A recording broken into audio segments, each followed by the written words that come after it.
Bring out your dead! Bring out your dead!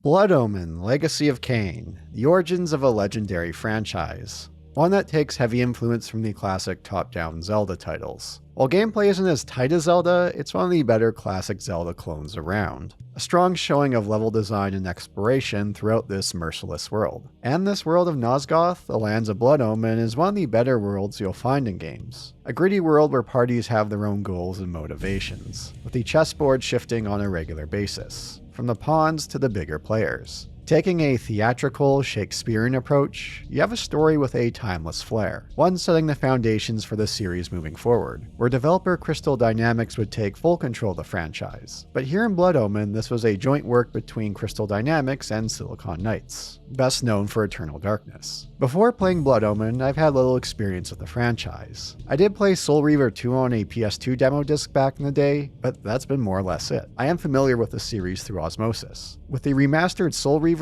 from a few months back, it got me thinking about the series again. So let's start with the series' origin, Blood Omen. A corpse held court on a tattered throne, grinning malignantly at me through blackened teeth. It is not often that a man sees his own corpse. It is a sobering experience. But I am far less interested in my own corpse than I am in yours. Prepare yourself, vampire! Before beginning, if you want to play the PC version, get Varric's GL Wrapper and Patch Mod. I'll link to it in the pinned comment and description. It takes care of issues and makes running it on modern systems a breeze. As well, I'd like to thank the fellow Boulder Punchers on Patreon and YouTube memberships for further supporting the channel. If you'd like to support the channel further, consider joining. You'll get earlier access to videos like this earlier, you'll get periodic updates, and of course, my undying gratitude. Blood Omen kicks off with an intro cutscene. Quite the beginning line here to set the mood and get us going. There is a magical operation of maximum importance. The initiation of a new aeon. When it becomes necessary to utter a word, the whole planet must be bathed in blood.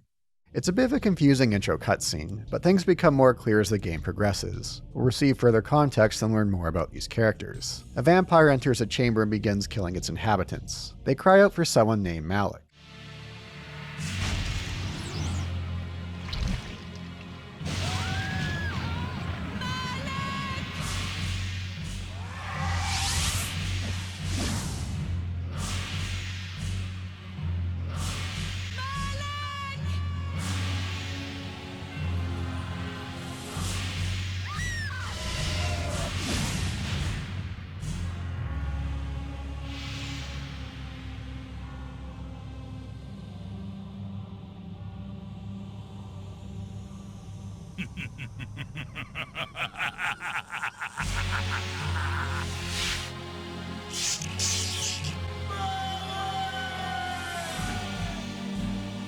What was Malik doing here? Taking a snooze? Relieving himself? Pleasuring himself? His masters aren't too thrilled with his actions and punish him as a result. For fulfilling the circle, Malik of the Salafan, you are hereby damned.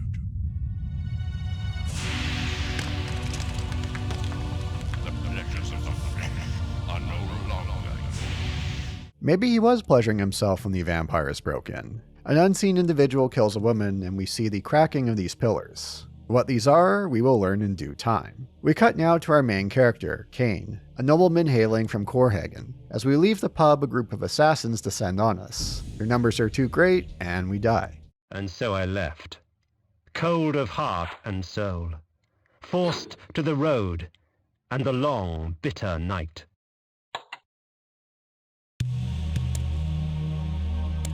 That's him! Vae Victis!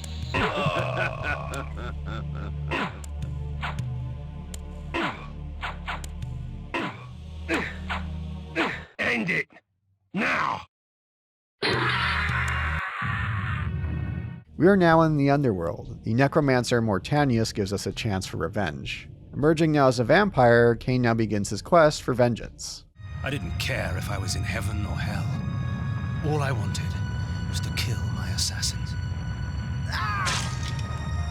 Sometimes you get what you wish for. The necromancer Mortanius offered me a chance for vengeance, and like a fool, I jumped at his offer without considering the cost. Nothing is free, not even revenge.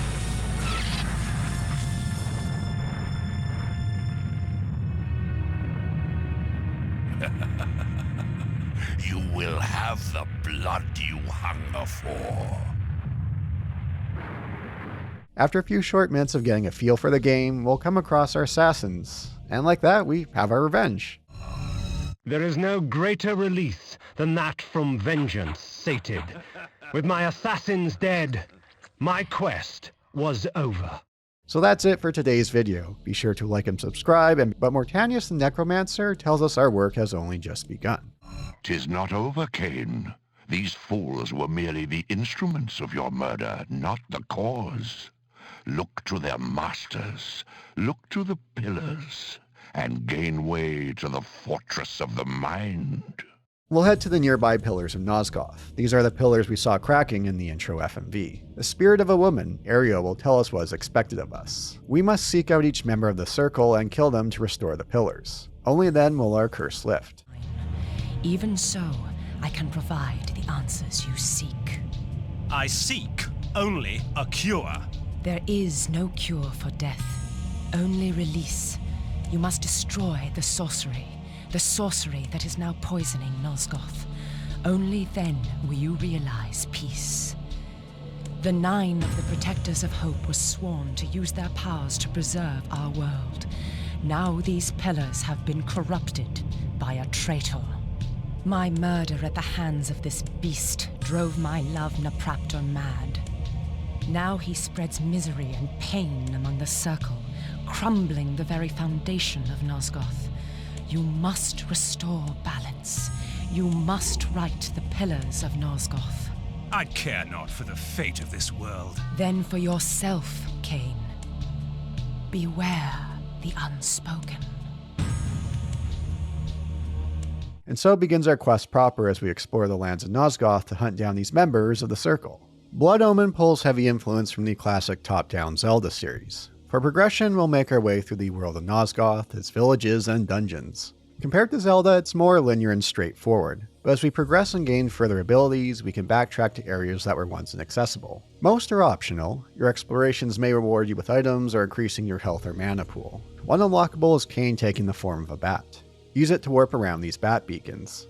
Points on the map you'll unlock as you progress.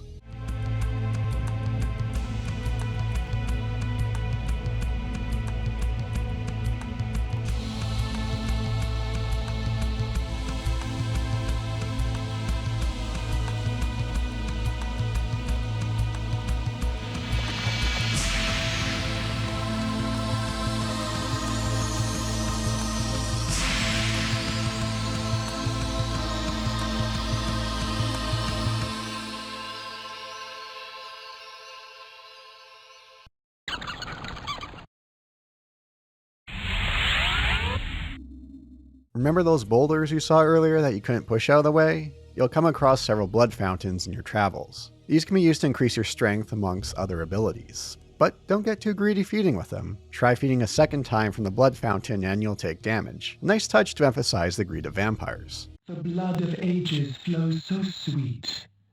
Come, drink from us. The rain will do you no harm, for our blood preserves. Do not be greedy, vampire. You have had your fill. Now with that extra strength, that boulder no longer poses a threat as you push it away. That said, Kain should have taken a page out of the Redfield playbook and clobbered them instead. There's 100 secrets tucked away in Blood Omen, so it's always wise to keep areas in mind that you couldn't access before, like navigating over stretches of water, something vampires don't do well with. But once you get the mist form, water no longer poses a threat as long as you have enough mana. Being a vampire, Kain will need to feed on blood to maintain his health. You have several options for that, like those chained up to walls in dungeons. I love their cries of pain, asking us for help, only for us to feed on them. Vae Victis!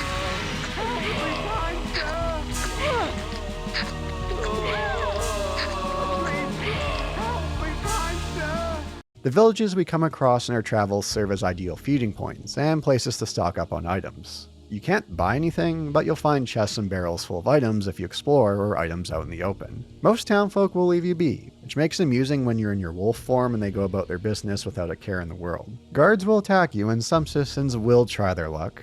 You can also blend in with your beguile form, at which point you could talk with townsfolk. That said, you'll be hearing a lot of these same voices and conversations over and over. Seems like most of the women in Nosgoth wouldn't mind spending the night with Kain. Now, perhaps her head servants. One day, one escaped the keep and stumbled into our village. Mad he was, and his skin and hair white as a sheet, scared out of his wits. The nights can get very cold around here, stranger. I can help you get through it. Ooh, aren't you the handsome one? Speaking of night, the game does have a day and night cycle. Kain will do more damage, and there are certain moon doors you can only access during this time. As well, you'll find the village folk asleep in bed, making for a quiet, easy feed. You may get a few story beats in these village stretches, but their main purpose is to serve Kain with blood and items. You'll come across the occasional area where the game gives you room to fill in the blanks with some great environmental storytelling, like this fun brothel. Go in the back room and here's all these chained up prisoners with blood all over the place. What was going on here? But enemies out in the world of Nosgoth and dungeons can also serve as feeding victims. Some enemies you could stun, at which point you could kill them with another strike or feed from them to recover health. For combat, there's something a bit off about it. Not a deal breaker by any means, but noticeable. It can be tricky to bait out their attack animations and get your hits in. There were times where it felt like I should have been in range and hit my attacks but didn't, or that I was out of range of enemy attacks but took a hit. One feature I love is returning to a prior area. Those you killed are now ghosts. If you stun them and drain their blood, they'll now heal your mana. And as Blood Omen progresses, we'll have more weapons at our fingertips, like the mace. It doesn't kill enemies, but can put them into a quick stun state for feeding. Or the flame sword. It'll torture foes in short order, leaving you no chance to feed. Works great on the undead. Or the twin axes. You can't use items or spells with these equipped, but they make short work of enemies with a spin attack.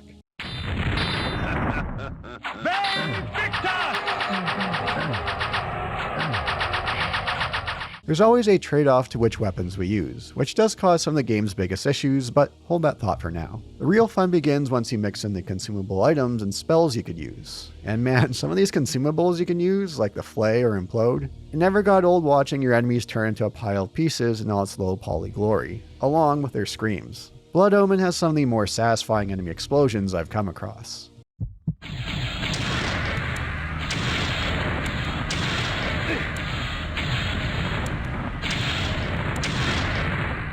There's one item, Heart of Darkness, that serves two purposes. If you die, you'll use it to come back to life, but you can also make manual use of them to heal your health in a pinch. There are stretches earlier on where you're dealing with creatures instead of humans, where you can't feed on them unless you have certain spells. At this point, you may want to use a Heart of Darkness to heal, but you also want to keep some on hand in case you face death. I love when games give multi-purposes to items like this. That said, it's only a small stretch of the game where you have to keep a close eye on. As long as you explore and don't mind backtracking, you'll find no shortage of items. One spot being the Spirit Forges. Sacrifice a chunk of Kain's blood for a generous receiving of certain items. Shed your blood for me, and these artifacts will be yours. Imagine what power you could wield. So, you come to the Spirit Forge for help, do you, vampire? Trade your secrets for the blood of the dead, I will. Rounding out the combat equation are spells.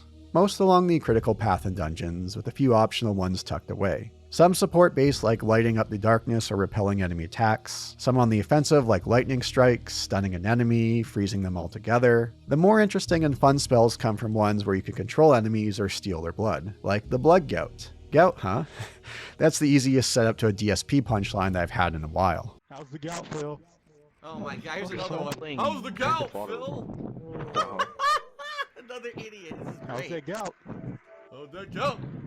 This allows you to take blood from enemies that you couldn't stun. That being said, it's not always a wise move. Some enemies have green blood, poisoning you as a result. Others will have black blood, which result in you losing health. And if you miss your projectile while shooting the spell, that's blood that you won't get back. Blood Omen does a great job for the most part of having these kind of trade-offs, ones you always have to consider. A great later game spell is Blood Shower, allowing you to absorb the blood of several enemies and killing them. Eats up a lot of mana, but can provide plenty of health for yourself in the vanquishing of your foes. You have a lot of options at your fingertips in Blood Omen. When it comes to spells, you have a quick spell select button where you could switch between 5 spells. You could swap them out for another in your inventory. The same goes for items. You have a quick select button for up to 5 items. Although the middle slot is for the most recent pickup for each, which is a bit frustrating. But for your weapons, there is no quick select. You'll have to go to your inventory for that. And even playing Blood Omen with the PC patch, this is one of my biggest gripes with the game. With this way of playing, you don't have to deal with the sluggish load times of the PS1 version. But the constant switching of weapons can be a real drag. Bit of an awkward inventory, with your weapons spread out between armor sets you find. And the same goes for armor. There's no quick select, but I wasn't switching out my armor sets on the regular compared to weapons. There are trees that will block your way forward. Only your axe will clear them. Thing is, if you're using your axe, you can't use any spell or items.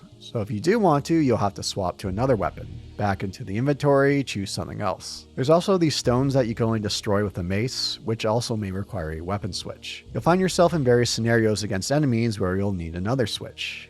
It can be a bit of a tedious affair. So to those who played it back in the day on the PS1 with the long load times, I commend your patience. This lack of weapon switch is not a deal breaker, but it's a notable blip in an otherwise great game. I don't think it was a case of a development oversight, but one of technical limitations. The team did address the issues of loading due to the hardware limitations of the PS1. My guess is they ran into trouble with getting weapons to load in without going to the menu to do so. And it's not like there was a shortage of buttons. It would have been a perfect fit for the L1 button, a button that zooms in the camera, which I more or less never used. Funny to note that initial development plans were to develop Blood Omen for the 3DO, but they were able to convince their publisher to switch to the PS1, which turned out to be a wise decision with the better hardware and a better commercial platform. It is too bad this lack of quick select gets in the way. Blood Omen gives you plenty of flexibility in scenarios for switching up what you could use, which is a lot of fun, but having to deal with that loading screens and the constant switching can be a bit frustrating. Now, to be fair, it's not like combat is essential. It's not like you're gaining experience points from enemies. While there are many RPG elements within Blood Omen, experience points aren't one of them. You don't need to fight every enemy along the way. You could walk right on by. You could do this even faster with your wolf form, a form that allows you to jump up and down platforms or spikes in dungeons. If you do find yourself needing to clear out enemies, you don't need to switch away from your wolf form. You can swipe them with your claws. This is more an early game option, as later enemies will need far more damage to die. You could even feed in wolf form, and while your mana does drain from being in wolf form, it drains at a slow pace. So unless the situation calls for it, I was spending a good chunk of the game in wolf form. And like items and spells, there's a quick select for forms, so it's easy to switch back and forth. You'll be spending plenty of time in Blood Omen within dungeons. You could see the heavy influence Zelda has on the game. They are more straightforward and less puzzle heavy than their Zelda counterparts. You tend to find a new spell to progress, but it's not like Zelda where there's a big build to finding that new item to unlock the rest of the dungeon. You'll deal with enemies and variations of spikes, like floor spikes, wall spikes, those floating ball spikes. It's in these spaces where I could get sloppy and take a fair amount of damage, especially while in wolf form. The way Kain bounces off a spike after hit can get you into a position where you take plenty of damage in a short amount of time, even more so with enemies around.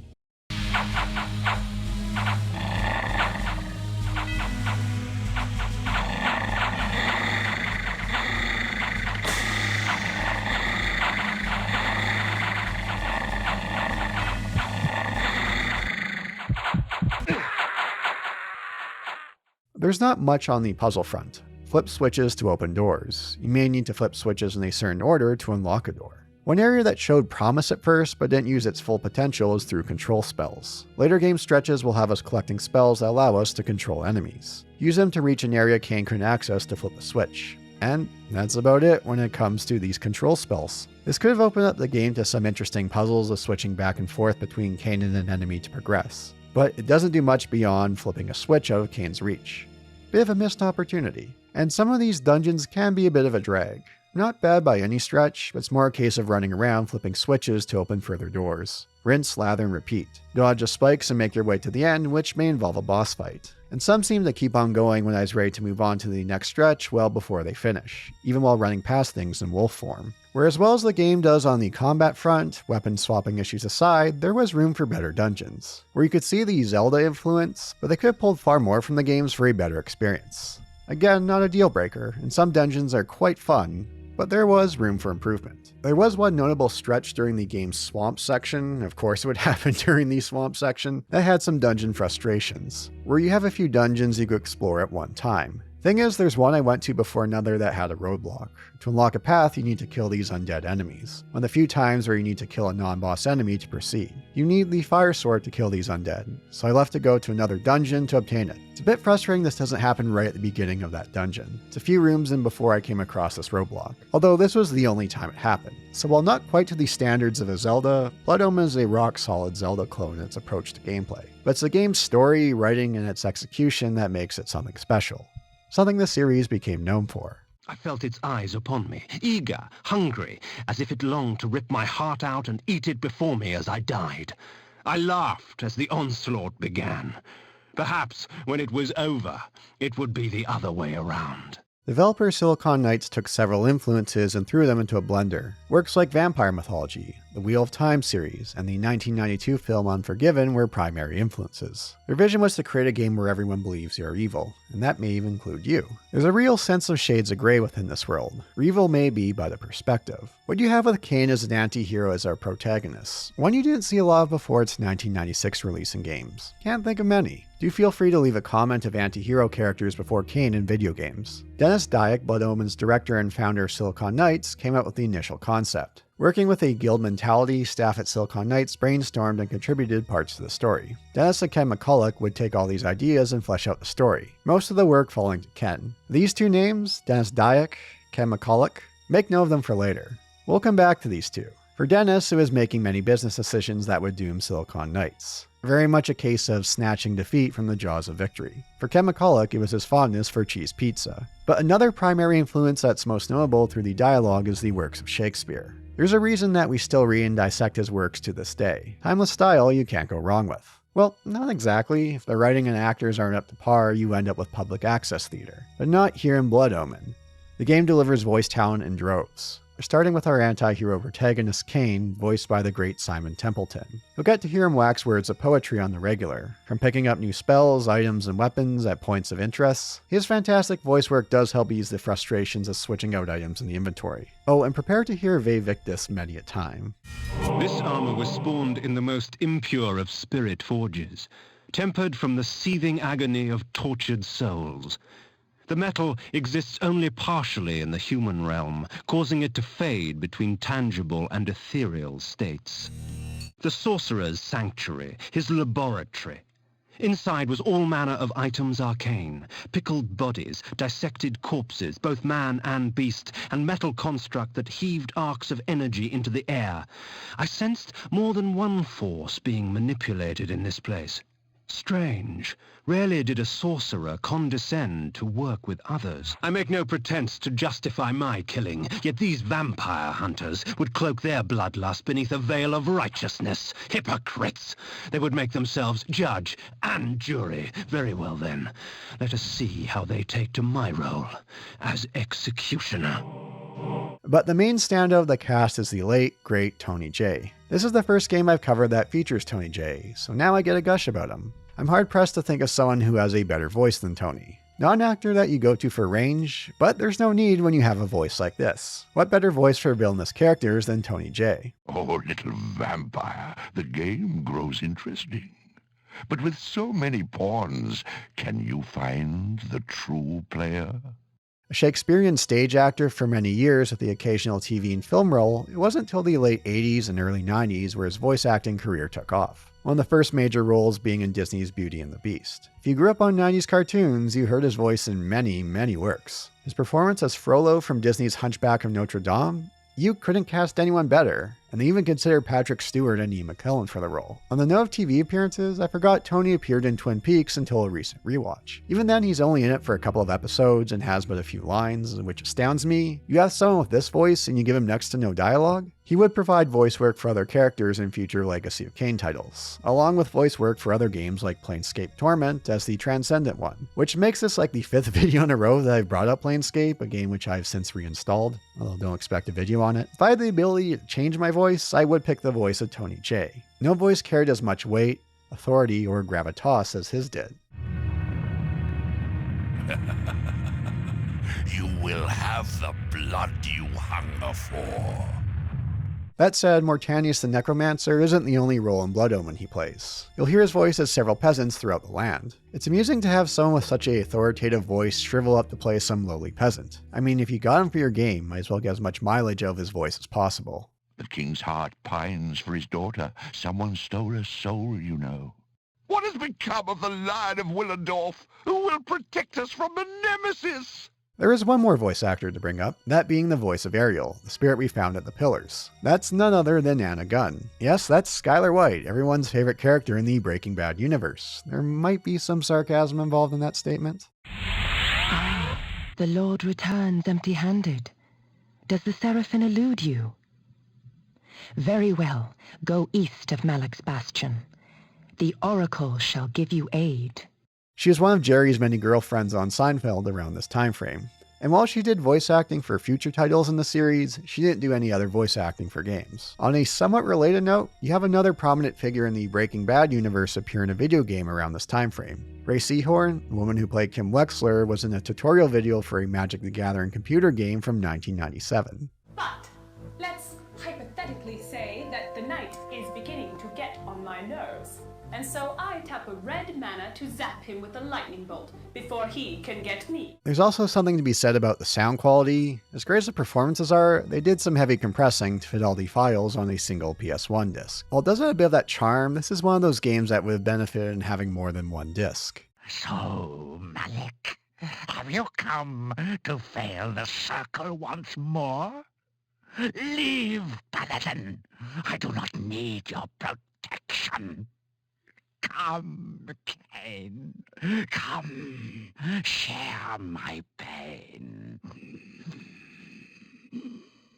Before getting to the story beats, let's talk about the other element of sound, that being the game's soundtrack. Composed by the late Stephen Henfin. He also did the soundtrack for Eternal Darkness and composed tracks for Metal Gear Solid 5. Short tracks with distinct melodies and hooks that you can't get out of your head.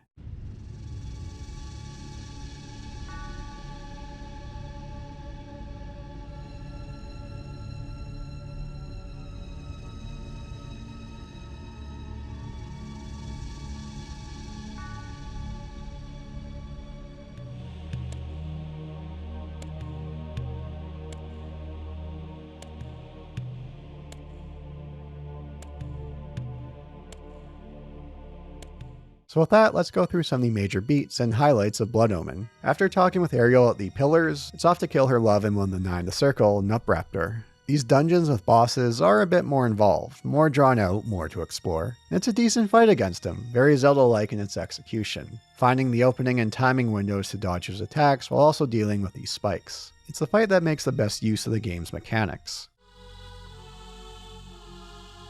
Vae Victis!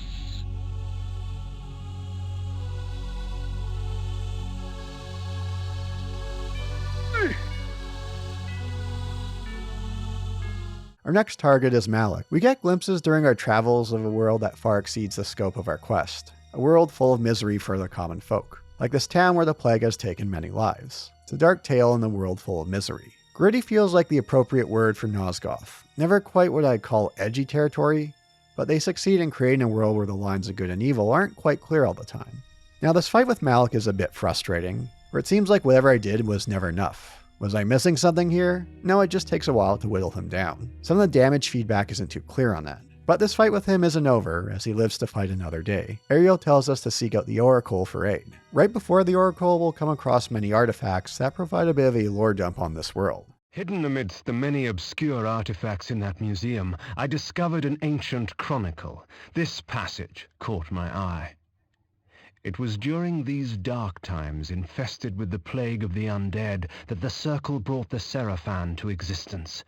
Trained to be devoutly loyal to the Circle and the perfect exterminators of the undead scourge, they were led to many victories by the righteous Paladin, Malak, protector of the Pillar of Conflict.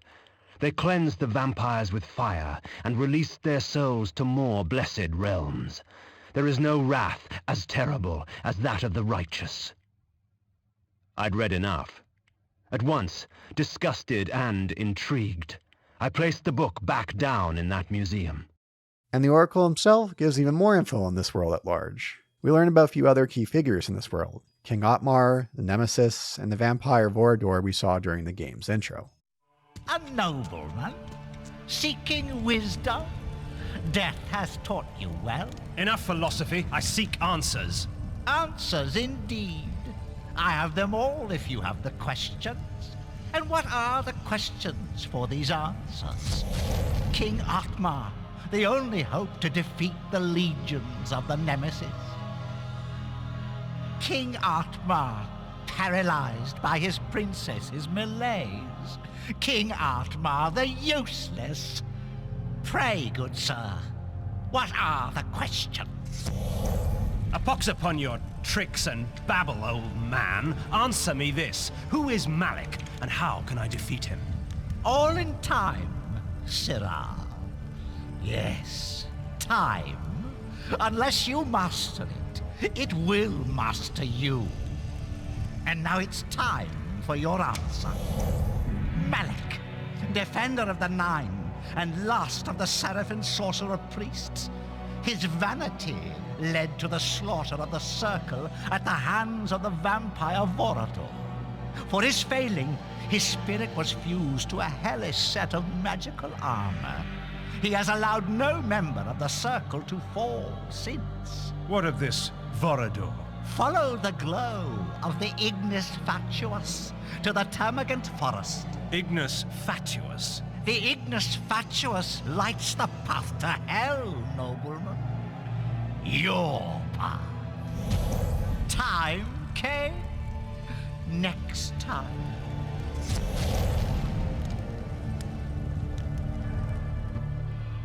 We'll find Vorador deep within the swamp.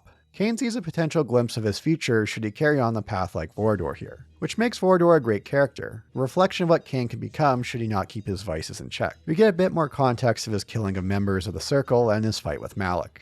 He gives Kain a summoning ring as a parting gift. After slaughtering 6 of the sheep, I defeated their pathetic little shepherd, Malik. Since then, our kind has not bothered with the cattle, except to feed, and I suggest you do the same. Meddling with the affairs of man can do us no good. Seraphan witch hunts are much too tedious to concern ourselves with. Am I understood, Kain? Good. Take this ring. If you ever need assistance, it will summon you. Despite your youthful arrogance, you amuse me, Kain. It would be such a pity to lose you to the abyss. Now be gone.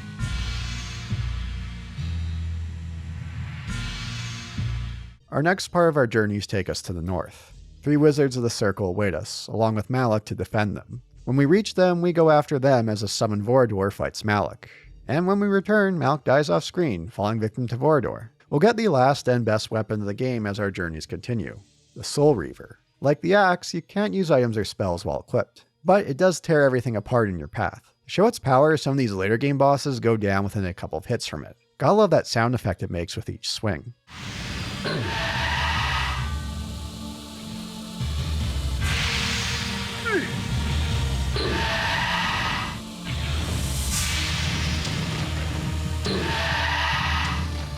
We'll come across the time-streaming device from Mobius. You know what that means, time-traveling shenanigans. Something that could send a story off the rails with the greatest of ease. That said, Blood Omen does handle it well. It will deliver you in time. It's now time to deal with the Nemesis and go to King Otmar that the Oracle brought up earlier. But King Otmar is distraught over his daughter and does little to deal with the threat from the Nemesis and his army. The court of King Otmar.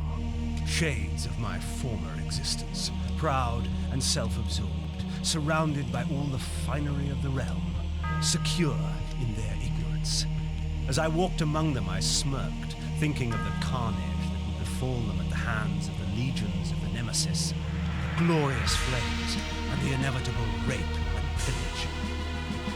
Out of my way, peasant! The stench of the fields hangs over you like a pall. The king sees no one. He is in mourning for the princess. He'll be in mourning for his kingdom soon. and he'll mourn for you even sooner if you don't get out of my way! Woo! And so I won my audience, such as it was, with Otmar. He cared not for the invading armies from the north, only of the plight of his child. Her birthday present. To celebrate her birthday, I declared a contest.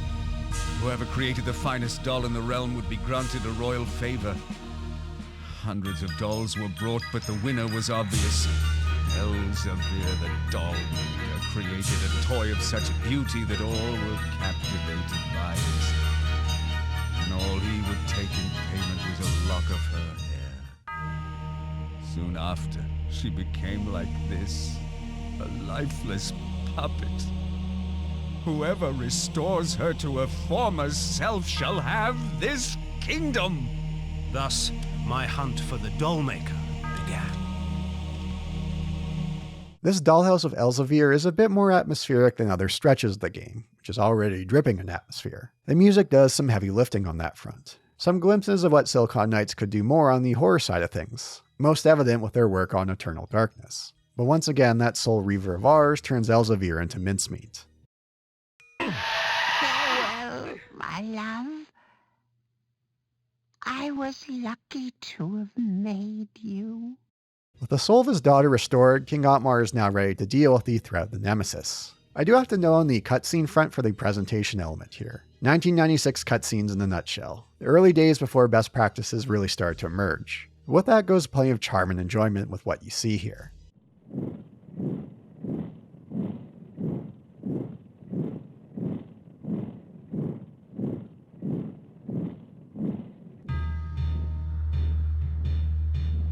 The scourge of Nosgoth is upon us, friends. We shall die today as heroes, lest we live tomorrow as slaves. Ready thine arms for Nosgoth! I love this section of heading north across the battlefield. You have the forces of King Otmar and the Nemesis duking it out. Otmar's forces won't attack you, but they serve as a great source for feeding. Great use of gameplay to show that Kain, at the end of the day, is on his own side. It's here where the time device of Mobius comes into usage, sending us to the past. About 50 years in the past, when the Nemesis was then known as William the Just. We can find him talking with Mobius, and always so nice to hear Tony J. Yes, these weapons you've provided will see to that. Pray tell, Mobius, what game do you play? None, my lord. I only wish to aid you in vanquishing your foes. The weapons are but a token of my goodwill.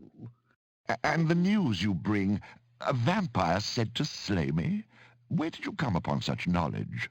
'Tis of no consequence, sire. 'Twas only out of concern for your majesty's life. Perhaps. Very well, then. You may leave me now, but should I wish to speak to you... I will know, your majesty, and I shall be there in time. After killing William the Just, we'll end up back in the present day. Due to our actions in the past, the people of Nosgoth seek out the death of all vampires. And we'll come across a gathering with Vorador, the vampire from earlier, meeting his end with the Oracle watching over. Turns out this Oracle from earlier was Mobius. He played us for a pawn this entire time.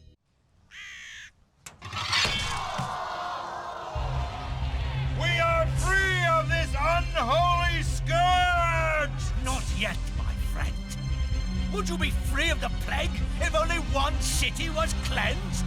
No! Would you spare one wolf in the pack that has devastated your herd? No! Then let us destroy them all! Yeah! He is the last! Destroy him!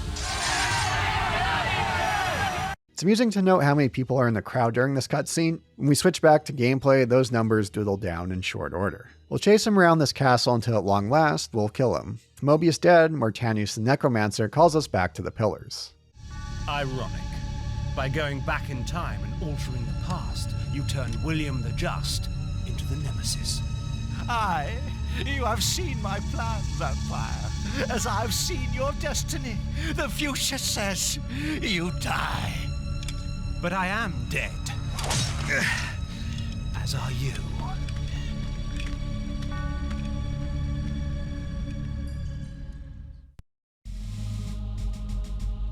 I knew that Mobius's hourglass was the focus of his time-streaming magic. Farewell, sorcerer. The sands of time have ceased to flow for you. Well done, Kain. Mobius did so love playing the trickster's part. His guise as the Oracle served his schemes well. Pity with all his plots he failed to plan for you. Come to me, my undead son. Make haste to the pillars. The stage is set for the grand finale. You will have your vengeance. Here we'll find Mortanius arguing with one of the Circle of the Nine. There's something quite amusing about watching Kain hanging around the back here, hiding behind the pillars as they argue. Doesn't really feel like his style to hide.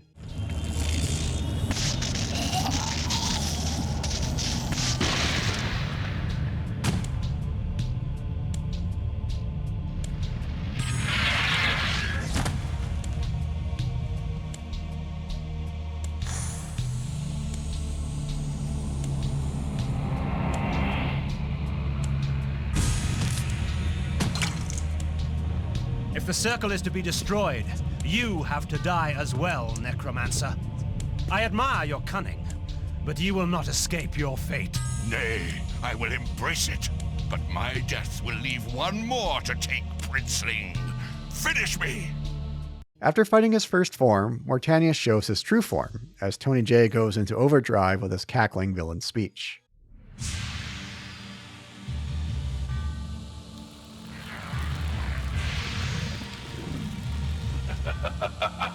You thought yourself a king, when in fact you were a pawn.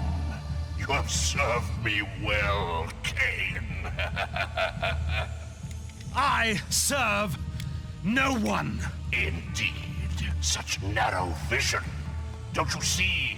My silencing of Ariel and its calculated repercussions is but the first act in my theater of Grand Guignol, of which you are the tragic hero. Play on, little vampire. Play on. Vae Victis! With his death, we now have a choice, and quite the video gamey choice with these spinning cards. Heal the world or damn it. Healing the world is the non-canon ending. Kain sacrifices himself to save the lands of Nosgoth.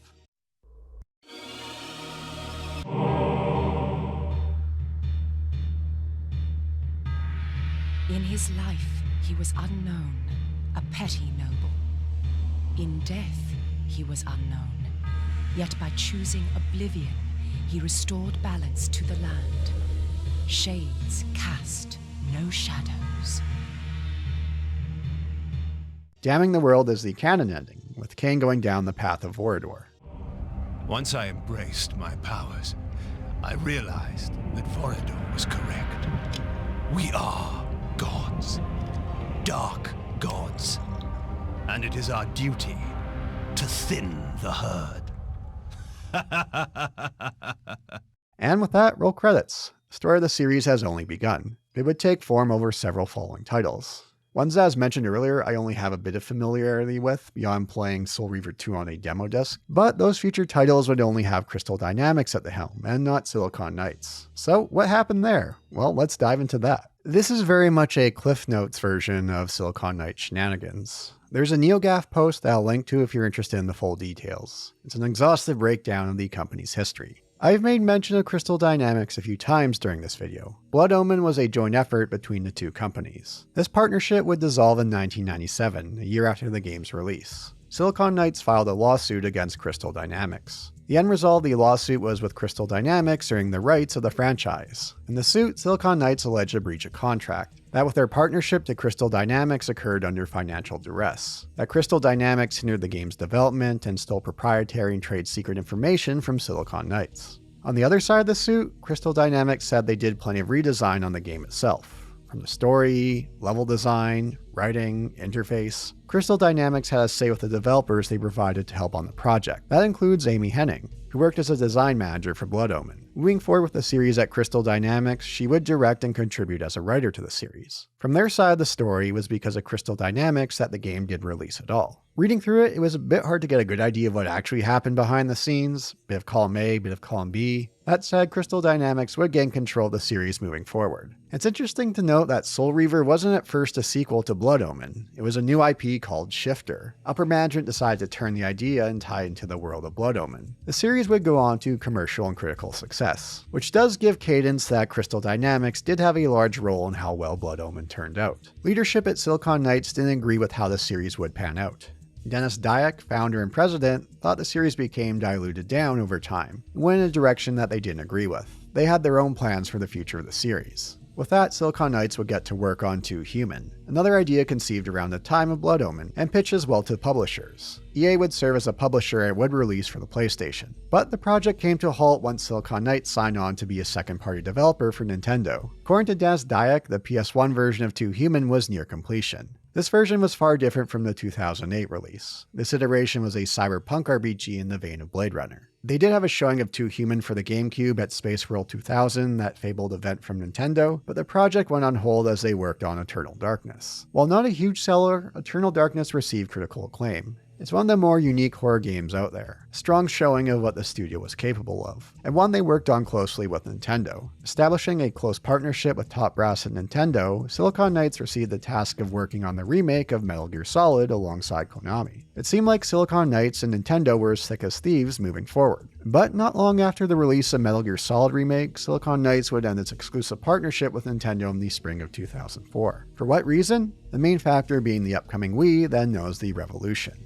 Silicon Knights wanted something with more firepower to make 2 Human their pet project. Silicon Knights signed a partnership deal with Microsoft for 2 Human. Along with that, they would use Unreal Engine 3 for the game. And once again, Silicon Knights would end up in the world of lawsuits. They would sue Epic in 2007 for failing to deliver a working version of the game engine. In return, Epic Games filed a countersuit against Silicon Knights for breach of contract. 2 Human came out in 2008 and is one of the games of all time, met with a shrug. It didn't help that Dennis Dyack made a heavy push against the press and forum culture at the time for how people viewed the game. I remember playing the demo back on the 360 back in the day, deleted it, and gave it next to no thought afterward. But it did lead to one of the funnier giant bomb videos from their earlier days.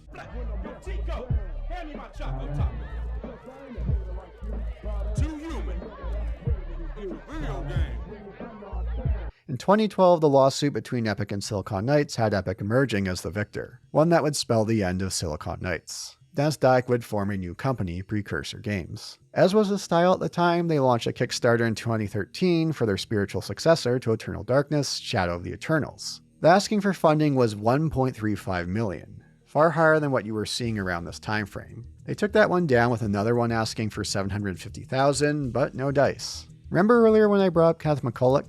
He was part of the Precursor team. Well, it was during this time frame that the authorities found out about his fondness for cheese pizza and the PDF file format. That didn't help matters as well. And that's why I mentioned earlier that Silicon Knights is a perfect example of a studio snatching victory from the jaws of defeat. Despite what happened with Crystal Dynamics, they got a second chance with Nintendo, and for a time made the most of it. They could have been the Canadian version of Retro Studios under the Nintendo umbrella. But Dennis Dyack had other plans. Looking at their output, they were very much a studio that could excel while under the watchful eye of others. And when they chose to leave those partnerships, well, we could see how things turned out. Again, this is only a Cole's Note version of the studio's history. I'd recommend that NeoGAF post for far more details. I didn't even get into the whole fiasco with their work on the X-Men series, a studio that at times did well because of and in spite of their leadership. A real shame because you can see the talent that they had within. And while how much of the work in Blood Omen was Silicon Knights versus Crystal Dynamics, you can see that talent shine through. One of the better classic Zelda clones to come out. A gritty world full of manipulation with a chessboard full of players. A story and dialogue that pulls from the world of old like the works of Shakespeare. One that gives it a timeless flair, and would set the foundations for the series moving forward. One that would move forward under Crystal Dynamics without Silicon Knights involved. As well as the series would do from a commercial and critical perspective moving forward, part of me does wonder how things could have been had Silicon Knights still had involvement. Or they could have made something work with Crystal Dynamics. That said, it's possible we never would have gone into Eternal Darkness as a result, but who knows? Thanks for watching. I'd love to give a special shout out to those in certain tiers on Patreon and YouTube memberships for extra support. For those in the thank you for your patronage tier, American Boot, Tom Terrible. For those in the now this is Boulder punching tier, Ethan, the Madman in Waco. For those under the My Vision is Augmented tier, BBF in Bloxburg, Nico Pero, Sam Jones, Squid Vicious, Diego Pieria Santos Silva, and Will Han. If you'd like to support the channel further, get earlier access to videos, my undying gratitude, and more, consider joining. Thanks again. Vae